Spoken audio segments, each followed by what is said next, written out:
오늘 말씀 제목 함께 따라 합시다. 심판이 은혜입니다. 어느덧 한 해가 다 지나가고 있습니다. 교회력으로 한 회기 한 해를 이제 마무리하고 다시 교회력으로 새로운 한 해가 시작이 되는 대림절 첫 번째 주일을 맞이했습니다.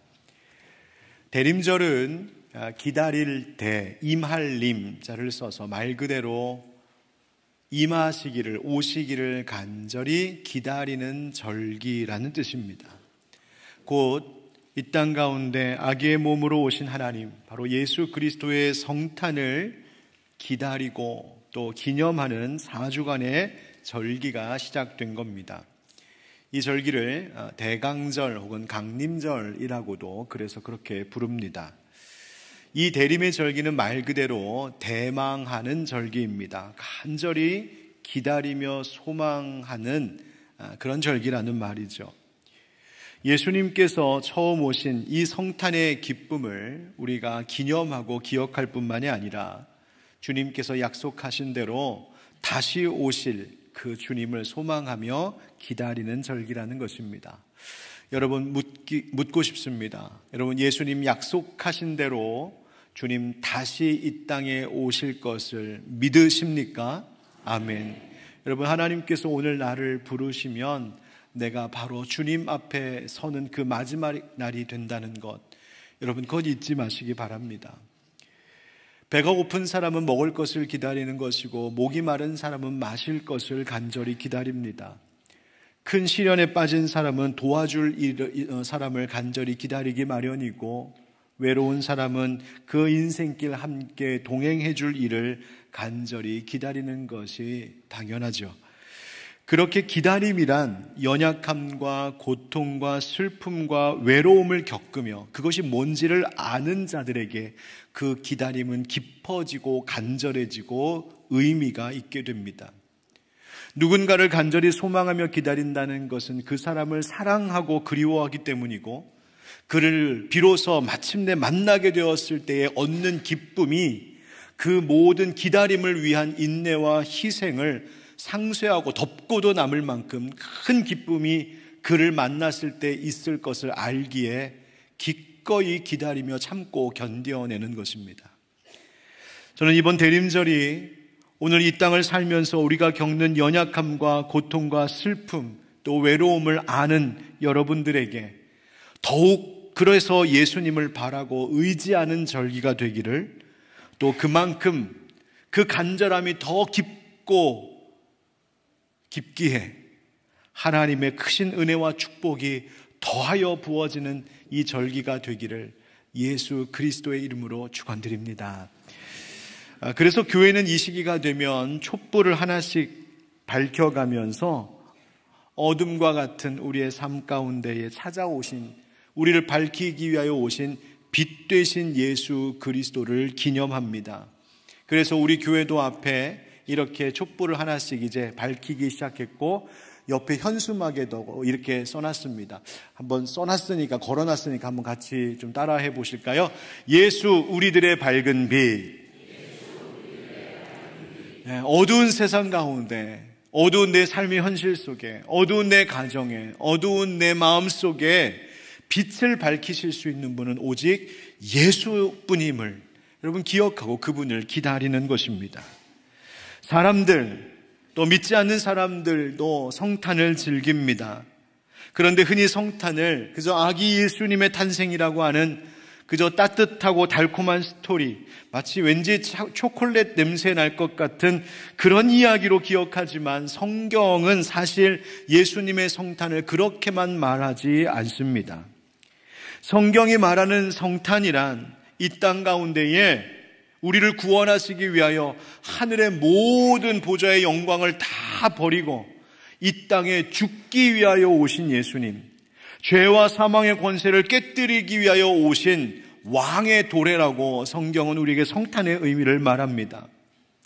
왕이신 예수님께서 오셔서 모든 불의와 폭력을 멈추시고 억울함과 눈물의 이야기들을 끝내실 그날, 바로 그날이 예수님 다시 오실 때 있을 것을 또한 약속하고 있는 것이죠.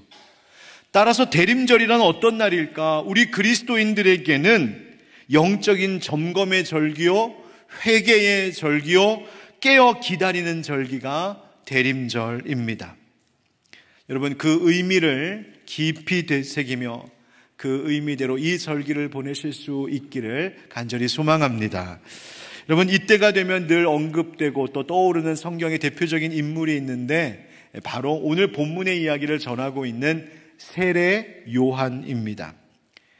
세례 요한이 유대 땅에 등장하여서 외쳤던 말이 무엇이었냐면, 오늘 본문의 단락 그 윗단락을 보면 3절부터의 말씀이 이와 같습니다. 오늘 예배의 부름에 해당되는 말씀이기도 했는데요. 요한이 요단강 부근 근처에 와서 죄사함을 받게 하는 회개의 세례를 전파하니 선지자 이사야의 책에 쓴 바 광야에서 외치는 자의 소리가 있어 이르되 너희는 주의 길을 뭐하라? 준비하라. 그의 오실 길을 곧게 하라. 모든 골짜기가 메워지고 모든 산과 작은 산이 낮아지고 굽은 것이 곧아지고 험한 길이 평탄하여질 것이요 모든 육체가 하나님의 구원하심을 보리라 함과 같으니라. 아멘. 즉 세례 요한은 그 땅 가운데에 그 시대 사람들에게 회개를 촉구하면서 이제 주님 오실 것인데, 이제 천국 하나님 나라 임할 것인데 그때에 너희들에게 부끄러움이 없도록 너희들의 모든 높아지고 굴곡진 것들을 다 평탄하게 하고 낮게 하고 곧은 길 되게 해서 주님이 너희의 삶 가운데, 우리의 시대 가운데 임하실 것을 우리 준비하자, 회개하자, 그렇게 외쳤던 것입니다. 뿐만 아니라 오늘 이 말씀을 읽고 받고 있는 우리에게도 주님의 오실 길을 준비하라고 촉구하는 바로 그 선지자가 세례 요한이었습니다. 그런데 그가 외치는 메시지 가운데에 오늘 본문과 같은 17절 18절의 말씀이 있는데요. 이 말씀 한번 같이 읽어보겠습니다. 시작. 손에 키를 들고 자기의 타작마당을 정하게 하사 알곡은 모아 곡간에 들이고 쭉정이는 꺼지지 않는 불에 태우시리라. 또 그 밖에 여러 가지로 권하여 백성에게 좋은 소식을 전하였으나. 아멘.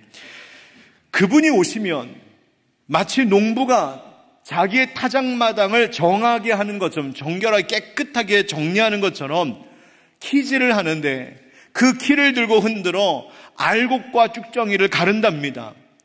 그분이 오시면 알곡은 잘 모아서 곡간에 쌓아두고 쭉정이는 쓸데없으니 불에 태워버릴 것이라고 이야기합니다. 바로 예수님께서 이 땅에 오셔서 하실 일, 심판의 일을 말하고 있는 겁니다. 예수님께서 이 땅에 오시는 것이 그저 달달한 사랑 이야기 정도가 아니라 그 이면에는 무서운 심판이 예고되어 있다고 말하고 있는 겁니다. 그런데 놀라운 것은 이 세례 요한이 전한 이 심판의 메시지에 대하여 성경이 우리에게 뭐라고 덧붙여 말하자면 18절 말씀과 같이 그 백성에게 이렇게 좋은 소식을 전하였다 합니다. 여러분, 어떻게 심판이 좋은 소식이 될까요? 여기서 말하는 좋은 소식이 바로 굿뉴스, 복음입니다. 여러분, 대개 사람들은 심판이라고 하는 말을 들으면 여러분 심판 그러면 마음이 불편하게 느껴지는 이들이 있습니다. 여러분, 믿지 않는 사람들에게 하나님이 언젠가 당신을 심판하실 것입니다 그러면 아마 사람들 마음에 굉장히 불쾌한 마음으로 내가 왜 심판을 받냐고 그러면서 성낼지 모릅니다. 심판, 두려운 말입니다. 그래서 마음을 위축하게도 합니다. 어쩌면 심판 피할 수 있으면 좋겠다는 마음을 가질 수도 있습니다. 그런데 성경은 오늘 그 심판의 메시지가 좋은 소식이랍니다. 이와 관련하여서 발터 카스퍼라고 하는 신학자이자 사제는 그의 책에서 이렇게 표현했습니다. 심판의 말씀은 은총의 기쁜 소식입니다 라고 말입니다. 심판이 은총의 기쁜 소식이랍니다. 왜 그럴까요? 왜 심판이 복음이 되는 것일까요? 왜 주님은 우리가 어쩌면 듣기 불편해할지 모르는 이 심판의 이야기를 지우지 아니하시고 계속하고 있는 것일까요? 불편하기도 하고 두렵기도 하고 피하고 싶을지 모르는 이 심판 이야기, 그러나 성경은 우리에게 강력하게 계속해서 말하고 있습니다. 구약의 선지자들이 무섭게 그 심판의 예언을 하고 있고, 예수님도 심판을 말씀하셨고, 사도들도 교회를 향하여 심판을 이야기합니다. 여러분, 심판이라는 이 하나님의 뜻, 우리는 결코 피할 수 없는, 외면할 수 없는 하나님 말씀이라는 겁니다. 그렇다면 하나님은 선하신 분이신데, 하나님은 사랑의 하나님이신데 왜 이렇게 무서운 이야기를 우리에게 들려주실까? 우리 목사님은 오늘 대림절 첫 주 즐거운 성탄을 기다리는 크리스마스 장식도 이렇게 예쁘게 해놓고 왜 무시무시한 심판 이야기 자꾸 시작하실까? 여러분, 하나님이 선하신 하나님이심을 믿으십니까? 하나님이 우리에게 주시는 모든 것은 마침내 선한 것임을 믿으십니까? 여러분, 우리에게 이 심판의 말씀을 주심도 좋은 소식, 복음이 되는 이유가 있습니다. 또 이 심판의 이야기가 왜 다시 오실 주님을 기다리는 우리에게 그 길을 준비하도록 하는 소식이 되는지 그 이유가 있습니다. 오늘 그것을 함께 나누려고 합니다. 한번 따라합시다. 심판이 희망을 갖게 합니다. 여러분, 하나님이 어떤 분이실까? 하나님이 어떤 분이신지를 잘 아는 것이 우리에게 참 중요한데, 하나님은 사랑의 하나님이시면서 또한 공의의 하나님, 거룩하신 하나님이심을 잊지 말아야 됩니다. 하나님은 결코 불의한 것, 악한 것, 부정한 것 그냥 방치해 두고 그저 그냥 그럴 수도 있지 하면서 덮어두시는 분이 아니십니다. 어떤 책에서 한 목사님의 이야기를 읽었던 기억이 있습니다. 이 목사님께서 해외 집회를 위하여서 비행기를 타고서 이동 중이셨는데, 이렇게 자리에 앉으면 늘 옆에 다른 승객이 함께 앉지 않습니까? 이런 이야기 저런 이야기 인사를 나누면서 인생 이야기를 나누다 보니까 이 옆에 앉은 사람이 예수님을 믿지 않는 분인 것을 알게 되었답니다. 딱 그런 상황이 되면 목사는 직업병이 발동하는데 꼭 묻습니다. 왜 교회 안 다니세요? 왜 예수 안 믿으세요? 하나님 왜 안 믿으세요? 혹시 그런 이유가 있으세요? 이 목사님도 역시 그분에게 물었답니다. 그런데 그분의 대답이 대강 이런 내용이었습니다. 저는요, 하나님께서 선하신 하나님이시라는 것을 믿을 수가 없습니다. 하나님이 정말 선하시다면 이 땅 가운데 왜 이렇게 무시무시한 일들이 있는 겁니까? 또 하나님이 정말 선하신 분이시라면 모든 이들에게 자비와 사랑을 베풀어서 다 죽어서 좋은 곳 가게 해야 되는데, 아니 천국과 지옥이 있다고요? 심판이 있다고요? 그런 하나님 난 무섭습니다. 그런 이야기였습니다. 다시 말하면 선하신 하나님이시니 사랑의 하나님이시니 다 용서하고 다 받아줘야 되는 것 아니냐라고 하는 겁니다. 그래서 목사님이 이렇게 이야기하셨다는 거예요. 하나님이 선하신 하나님이십니다. 근데 그 선하신 하나님, 그 하나님의 선하심이 이루어질 때에는 거기에는 사랑의 하나님, 공의의 하나님, 바로 하나님의 사랑과 하나님의 공의가 함께 있을 때에 서로를 더욱 빛나게 합니다. 생각해 보십시오. 여러분, 세상에 온갖 시련과 억울한 일과 부당한 일을 겪은 사람, 하나님의 뜻대로 살려고, 하나님 말씀대로 순종하며 살려고 하다가 온갖 손해보고 힘든 일 당했지만 그거 참고 있냐고 견디며 긴 세월을 살았던 사람이 하나 있고, 정반대로 그런 연약한 자들로부터 내가 불의한 이득을 취하고 강탈하고 오히려 그것으로 덕을 보고 불법과 부정과 불의를 행한 사람, 하나님 난 모르겠다, 나는 하나님 없다고 생각한다, 나는 하나님 안 믿는다 하면서 평생 하나님 대적하며 살았던 인생, 그 두 인생이 있을 때 이 둘에 대해서 어떤 그 다음을 준비해 주는 것이 공의로운 일이라고 생각하는가? 여러분, 심판이라고 하는 것은 악한 자에게는 두려운 일입니다. 불의를 행한 자들에게는 무서운 일입니다. 그러나 심판은 이 땅에서 하나님의 선하신 그 뜻을 따라서 하나님께 순종하고 하나님의 기쁨 되기 위하여 인생의 모든 고통과 시련을 넉넉히 견뎌낸 사람들, 그것을 감당한 사람들, 그것을 인내한 사람들에게는 심판이란 하나님이 그들의 수고에 보상해 주시는 상급이 됩니다. 여러분, 노아 홍수 때를 기억해 보십시오. 당시에 대하여 성경은 말하기를 사람의 생각과 계획이 항상 악할 뿐이었다고 증언합니다. 얼마나 악했는지 폭력과 부패가 넘쳤고 사람들은 부정과 악을 일삼았고 힘 있는 자는 약자들을 짓밟았고 정직과 순수함이 오히려 조롱의 대상이 되는 그런 사회적 문화였던 모양입니다. 노아가 그렇게 당했습니다.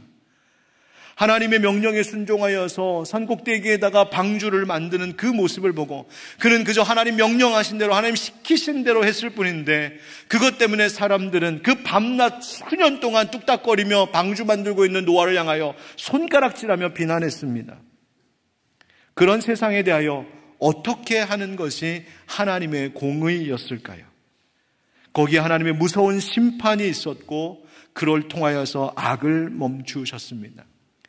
그렇다면 하나님, 너무너무 무서운 하나님, 그 많은 사람들을 다 물로 싹 쓸어버리신 무서운 하나님만 남는 겁니까? 아니요, 하나님은 그 전에 구원 얻을 길을 열어두고 기다리고 계셨습니다. 그것은 바로 노아를 통하여서 방주를 만들게 하신 것이죠. 하나님의 뜻에 순종하여 방주를 함께 만들고 그 방주에 올라탄 노아의 가족들에게 하나님은 구원이라고 하는 보상을 허락해 주셨습니다. 하나님은 공의롭게 일하셨습니다. 오늘 우리에게도 심판의 두려움, 그러나 그 심판 앞에 우리가 살 길을 열어주신 방주가 있으니 바로 우리 구주 예수 그리스도 십자가의 은혜인 줄 믿습니다.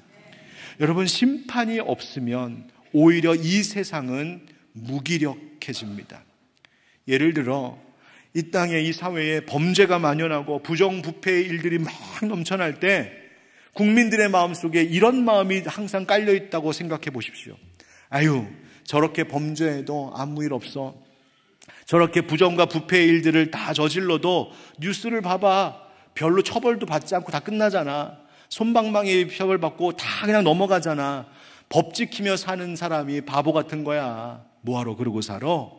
라는 정서가, 심리가 모든 국민들에게 깔려있다면 이 세상은 어떻게 될까요? 그 회의감, 그 절망감이 온 사회를 무기력하게 만들 겁니다. 오히려 더 큰 부패와 더 큰 부정으로 치닫게 만드는 것이죠. 물론 세상의 법정, 세상의 심판은 온전하지 않아서 때로는 한쪽으로 치우치기도 하고 어떤 영향을 받을 수도 있고 어떤 중요한 것을 놓칠 수도 있습니다만, 그러나 여러분, 인간의 법정, 인간의 심판은 실패해도 하나님의 법정, 하나님의 심판은 절대로 실패함이 없는 온전한 심판임을 여러분 믿으시기 바랍니다. 하나님의 심판이 있어서 희망이 있는 겁니다. 심판이 희망을 잃어버리게 만드는 것이 아니라 오히려 심판이 없을 때에 온 세상을 불의와 부정으로 치닫게 함으로 우리에게 희망을 빼앗아 가는 겁니다. 왜? 심판이 없다면 악이 영원히 승리하게 될 것이기 때문입니다. 그러나 심판이 있기 때문에 역사의 마지막 페이지에는 하나님의 공의, 하나님의 사랑이 승리하였다라고 하는 이야기가 될 것입니다. 때로는 이 사회는 돈이 정의보다 위에 있고 권력이 법 위에 서버리고 정직한 사람이 손해를 보고 악을 행한 사람이 더 큰 혜택을 누리고 진실하고 정직한 사람이 도리어 침묵을 강요당하는 기가 막힌 경우가 존재하는 것을 보기도 합니다. 그래서 사람들은 그런 세상을 보면서 절망하는 거죠. 정의가 죽었다고요. 그러면서 그 손가락질하는 비난의 손가락을 교회를 향하여서도 내지릅니다. 당신들이 믿는다는 하나님 어디 계시냐? 당신들이 믿는다라고 하는 선하신 하나님은 도대체 어디 계신 거냐? 하나님 정말 살아계시다면 이 세상이 이렇게 될 수 있느냐? 하나님 살아계시다면 이 부조리한 일들이 그대로 있을 수 있느냐?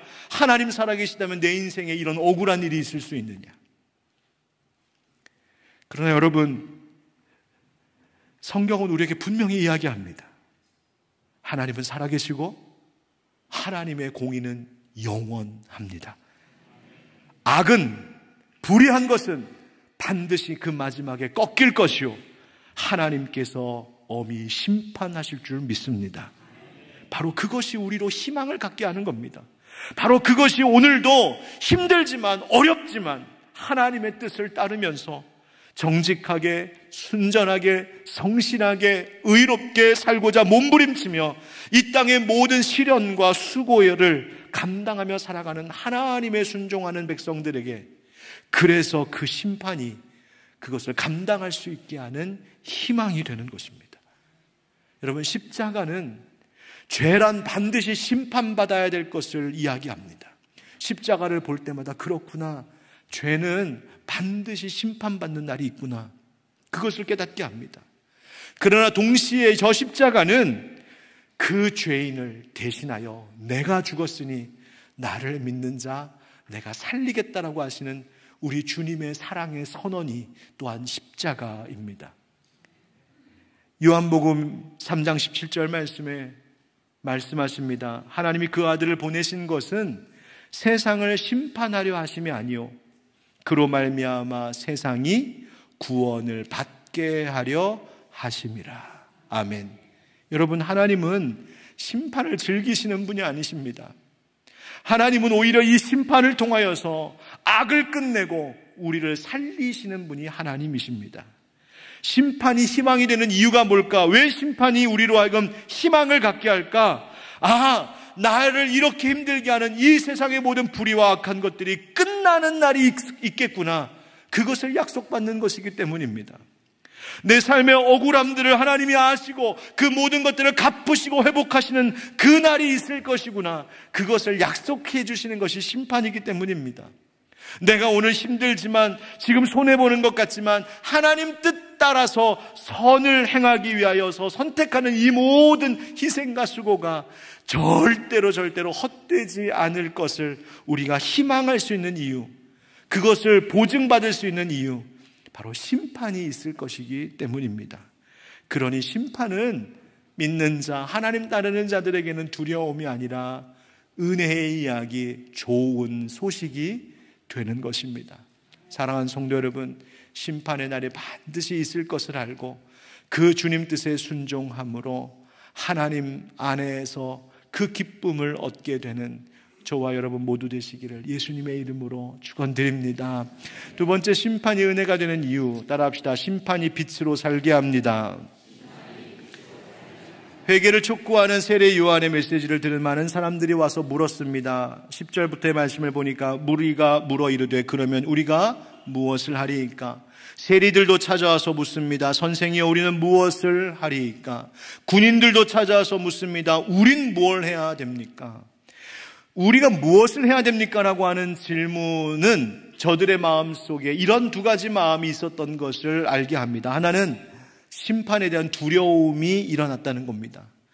또 하나는 그 두려움 때문에 내 삶을 어떻게 바꿔야 되는지, 내가 어떻게 해야 되는지를 스스로 묻기 시작했다는 겁니다. 여러분, 심판이 은혜가 되는 이유는 이 심판이 있을 것이 예고되었기에 우리의 삶을, 우리의 구체적인 행실을 돌아보게 하는 겁니다. 여러분, 자동차 운전하고 갈 때에 내비게이션이 얘기해 주는 게 있습니다. 전방에 과속 카메라가 있습니다. 여러분, 저 앞에 과속 카메라가 있는 걸 딱 보는 순간 어떻게 하십니까? 네가 알기나 내가 알기나 한번 해보자. 웅 하고 밟고 달리시나요? 아닙니다. 당장 계기판을 봅니다. 나 지금 몇 킬로로 달리고 있지? 규정 속도를 어겼네? 그러면서 브레이크를 밟아 감속합니다. 심판의 예고는 지금 나의 행실을 돌아보게 하고 나를 빛으로 살게 합니다. 그래서 요한이 그들의 물음에 이렇게 구체적으로 대답하는데 매우 실천적인 걸 대답합니다. 무리들에게는 뭐라고 말합니까? 옷 2벌 있으면 1벌은 없는 사람과 나누라고 합니다. 먹을 것이 있으면 없는 자와 나누라고 합니다. 나누고 베풀고 섬기는 삶을 실천하라 합니다. 세리들에게는 정한 세금 외에는 받지 말라 합니다. 군인들에게는 억지로 빼앗지 말아라. 너희에게 주어진 급료를 만족하라 합니다. 즉, 탐욕으로, 폭력으로 다른 이들의 것을 부당하게 취하며 갈취하며 그렇게 살지 말라는 겁니다. 불의한 일 행하지 말아라. 오히려 너희에게 주어진 것에 감사하고 그것으로 베풀고 나누며 섬기며 살아라. 다시 말하면 다가올 심판이 있으니 지금 너희의 행동에 이런 모습이 있다면 고쳐 바꾸라는 것입니다. 여러분, 심판을 아는 신앙인들은 이런 식으로 말하지 않습니다. 아유, 어차피 죽으면 다 끝이야. 어차피 마지막 날이면 다 끝나. 내가 오늘 뭐 이렇게 선한 일 하는 거, 내가 오늘 선을 위하여서 하나님 뜻 위해서 희생하는 게 무슨 소용이 있어? 내가 뭐 이렇게 했다고 뭐 대단한 게 달라지겠어? 별일 있겠어? 여러분, 이런 식으로 인생을 가볍게 말하지 않습니다. 심판을 의식하며 사는 사람은 오히려 이렇게 말합니다. 주님이 다시 오시는 그 마지막 날에 내가 그 주님 앞에 설 것인데 내가 그것을 믿기에 오늘 내가 어떤 선택을 하며 사는가가 얼마나 중요한지 나는 믿습니다. 나의 작은 정직함이랄지라도 하나님께서 그것을 기뻐하실 것을 내가 믿고, 내가 하나님 위해서 작은 선을 행할지라도 그것이 하나님 나라의 좋은 씨앗이 될 것을 나는 믿습니다. 그래서 아무도 알아주지 않지만, 때로는 손해보고 억울한 일 당하지만 나 하나님 뜻대로 삽니다. 바로 그렇게 사는 사람들이 심판이 있을 것을 믿는 사람들의 고백입니다. 마틴 루터 킹 목사님이 흑인들의 인권을 위하여서 운동하던 그 시대의 미국은 폭력과 차별이 일상이었습니다. 그때 그가 이렇게 말합니다. 우리가 저들에게 맞서 비폭력으로 싸워야 하는 것, 저들은 폭력으로 행하더라도 우리는 끝까지 비폭력으로 저항해야 되는 이유, 그것은 우리는 하나님의 정의로운 심판을 믿기 때문입니다. 하나님 다 보신다는 겁니다. 하나님 아신다는 겁니다. 하나님 심판하신다는 겁니다. 우리 한국교회의 믿음의 선배들, 선배 목회자들이 이 세상에 정치적으로 사회적으로 많은 부패와 불의함들이 있을 때에 강단에서 정의를 외치고 길에서 정의를 외쳤던 이유가 무엇일까? 그것은 하나님께서 반드시 심판하실 것을 알았기 때문입니다. 그들은 과거의 역사 가운데서 오늘 지금 이 2025년을 살아가고 있는 우리들의 이 시대 속에 어떤 일이 일어날지 다 알지 못했고 보지 못했지만, 그들이 한 가지 확실한 것은 그들이 이 사회를 향하여서 정의를 외치고 공의를 외칠 때에 반드시 하나님께서 그에 대한 열매를 보게 하실 것이라는 믿음이 있었기 때문입니다. 여러분, 세례 요한이 오늘 외치고 있는 이 말이 우리에게 그대로 적용됩니다. 어떻게 적용될까요? 우리가 일하는 직장에서 정직하게 일하라는 겁니다. 거짓말하지 말고 남 속이지 말고 정직하게 일하라고. 우리에게 만나게 하신 모든 관계에 대하여서 진실되고 성실하라고 이야기하는 겁니다. 내게 허락하신 가족들, 내 몸과 마음을 희생하여 사랑으로 돌보라고 이야기합니다. 내 가족이니까, 내 남편, 내 아내고 내 자식이니까 알아서 하겠지, 내가 아무렇게 해도 되겠지, 그러지 말고 하나님 내게 허락하신 너무너무 소중한 존재인 줄 알고 그 가족 한 사람 한 사람 위하여서 섬기고 사랑 베풀며 살라고 하는 겁니다. 이웃들과 너의 있는 것을 나누라고 이야기합니다. 연약한 자들, 없는 자들, 그들에게 친절을 베풀라고 말하는 겁니다. 내가 혼자 있을 때, 은밀한 자리에 있을 때에 아무도 안 보겠지 하고 악한 일 하지 말고 하나님 지금도 다 지켜보시고 그 모든 것 다 심판의 때에 따지실 것을 기억하며 살라는 것입니다. 바로 이것이 알곡의 삶이며 하나님께서 마지막 날 천국 곳간에 모으는 사람들의 삶입니다. 잊지 마십시오. 회개란 그저 내 감정으로 내가 잘못했네 그러고 끝나는 것이 아니라 선을 행하는 구체적인 실천으로 내 삶의 행동과 방향을 바꾸는 것입니다. 심판은 우리를 두렵게 하는 것이 아니라 그리스도를 따르는 사람이란 세상과 어떻게 구별된 삶을 살아가는지를 보여주게 합니다. 그래서 하나님의 선하심, 하나님 나라를 드러내는 빛의 자녀로 살라고 우리를 부르시는 초대가 바로 심판의 메시지입니다. 여러분, 하나님의 심판이 우리의 인생 가운데 반드시 있을 것을, 내가 하나님 부름받은 그때, 내가 하나님 부르실 때에 그 당시 그분의 앞에 서서 하나님 내 삶에 대하여서 하나님과 함께 결산하는 날이 있다는 것을 잊지 마시고 정말 하나님 보시기에 아름다운 삶으로 변화되는 우리가 되기를 축복합니다. 마지막으로 따라하겠습니다. 심판이 성령을 의지하게 합니다. 사람들이 세례 요한이 혹시 메시아 그리스도가 아닌가 오해했습니다.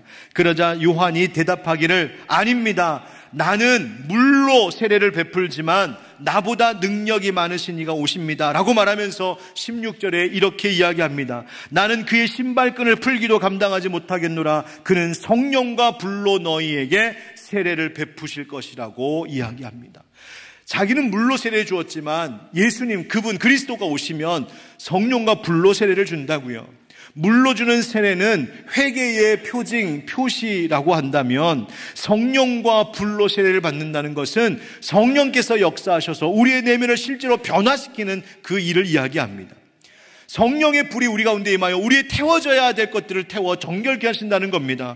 우리 안에 있는 죄의 습관, 누군가를 미워하는 것, 원망하는 마음, 상처된 마음들, 두려움들, 탐욕들, 그 모든 것들을 태워 정결케 하시는 분, 바로 성령님이시라는 것이죠.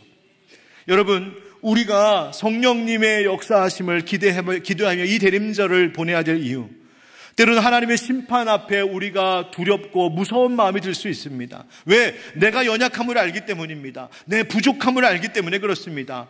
그래서 어떻게 해야 되는가? 내 안에 계신 성령님을 의지해야 합니다.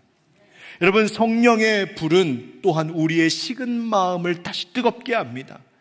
여러분, 어렸을 때는 내일 모레가 생일이다 그러면 벌써부터 마음이 막 두근두근했죠. 근데 생일잔치 한 몇십 번 하고 나니까 어떠십니까? 어제 생일이었는데 까먹고 지나가고 막 그런 일 있죠. 혹시 우리 예수님 성탄을 기다리는 우리의 마음도 그렇게 무뎌진 것은 아닌지요? 오래된 신앙생활로 그냥 성탄의 소식이 익숙하고 인생의 여러 가지 어려운 문제 때문에 지치고 힘들어서 뭐 성탄 대림 이런 거 귀에도 들어오지 않고 반복되는 일상 속에서 내 영혼이 무감각해진 그런 모습 아닌가요? 성탄절이 다가오는데도 그 마음속에 어떠한 설렘도 기다림도 있지 않은, 그저 또 그날이 오나 보다. 여러분, 저 목사에게 한 가지 소망이 있습니다. 이번 대림절 기간 오늘 예배하는 여기 계신 모든 예배자들, 모든 형제자매들의 마음속에 대림절의 날이 갈수록, 성탄의 날이 다가올수록 심장이 두근거릴 정도로 설레이는 기대감과 즐거움이 가득 채워지는 은혜가 있기를 주의 이름으로 축복합니다. 성령께서 그렇게 하실 줄 믿습니다. 그러면 우리의 마음에 이런 마음이 불처럼 일어나는 거예요. 하나님, 예수님 보내주셔서 너무 감사합니다. 나 예수님 알게 해주셔서 너무 감사합니다. 성탄절에 다른 어떤 선물이 필요한 게 아니라 정말 예수님, 그 이름이 내게 최고의 선물입니다. 나도 예수님 따라 살고 싶고요. 하나님 뜻대로 순종하며 살고 싶고요. 예수님 때문에 나 너무 좋습니다. 그 마음, 바로 성령의 불이 우리 가운데 일으키는 것입니다. 사랑하는 성도 여러분, 이 대림절 기간 세상의 다른 것 아니라 정말 성령 하나님께서 우리 가운데 역사하심으로 우리의 죄악된 것들은 정결하게 태우시고 메말랐던 영혼은 다시 뜨겁게 하시는 은혜가 있으며, 그 타오르는 성령의 불길, 그 온기로 우리의 주변에 영적 추위 가운데 떠는 자들을 따뜻하게 위로할 수 있는 성령의 사람, 사랑의 사람들로 거듭나는 이 절기가 되기를 주님의 이름으로 축복합니다. 그래서 심판이 은혜입니다. 심판의 메시지 앞에서 우리의 삶을 돌아보는 그런 깨어있는 이 절기가 되기를 주님의 이름으로 축원드립니다.